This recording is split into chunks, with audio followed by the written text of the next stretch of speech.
Well, today is a beautiful day in downtown Oakland. That's where I'm at. I live in Oakland, California, but right now I'm downtown and I wanted to make a video on my book, Why the White Man Rules. And the reason why I wanted to do that today, there's some issues going down in the world I want to talk about concerning the white man. And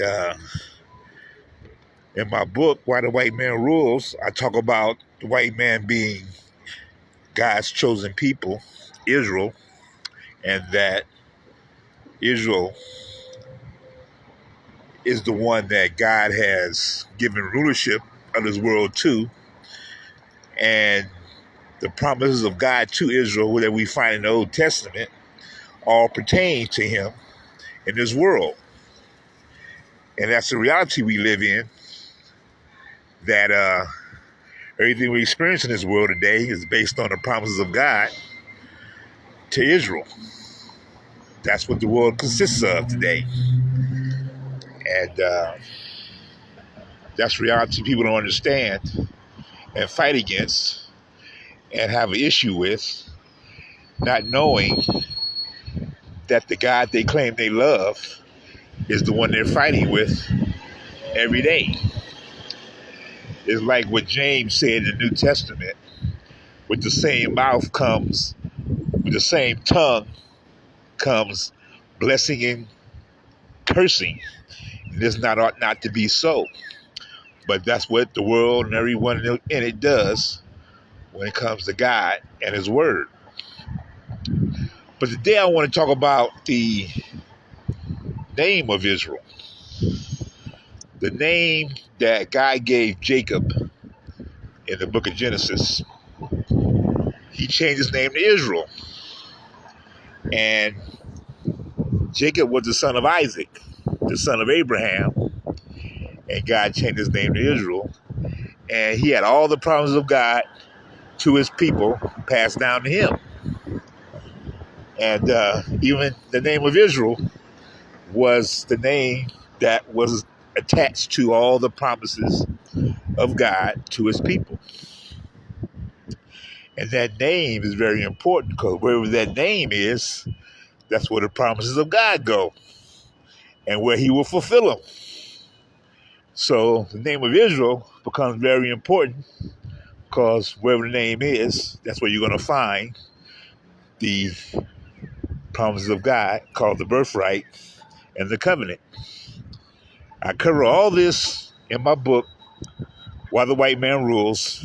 I give you a thorough teaching on the principles surrounding these promises God gave his people, to give you a clear understanding of what you're looking at as you steer out into the world and see which people actually are the possessors of these promises and are the ones who are God's chosen people. Now, the name of Israel was passed on when Israel died to the sons of Joseph, Ephraim and Manasseh, which were promised by God to become a great nation and a multitude of nations, commonwealth of nations. Your two sons will become a great nation and a commonwealth of nations, Ephraim and Manasseh. And let my name be named on them, Israel. So when Israel died, he passed on the name of Israel to the sons of Joseph. And where the name of Israel went, the promise of God went. So wherever these two sons descendants go, the name of Israel goes, and that is Israel, because they got the name of Israel. So wherever they're at, that's where Israel is. So, the reason why I bring all this up, because in my book I say that, well, if they're Israel, that's who is called Israel. That's the name. That's who possesses the name.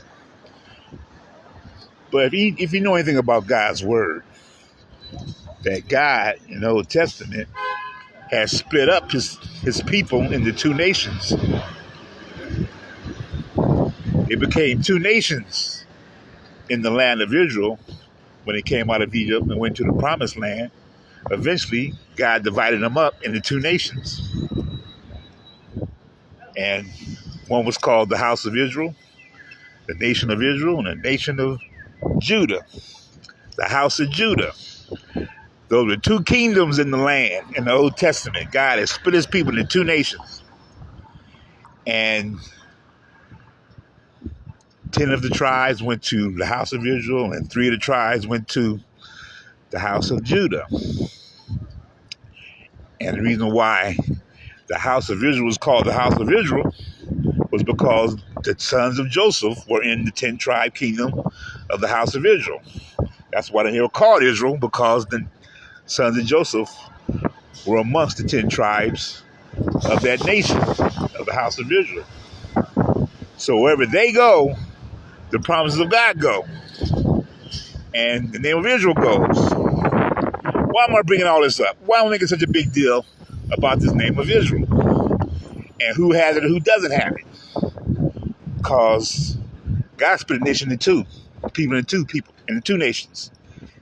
And don't you know that to this day, today, that they remain two nations today, separate. The house of Israel and the house of Judah.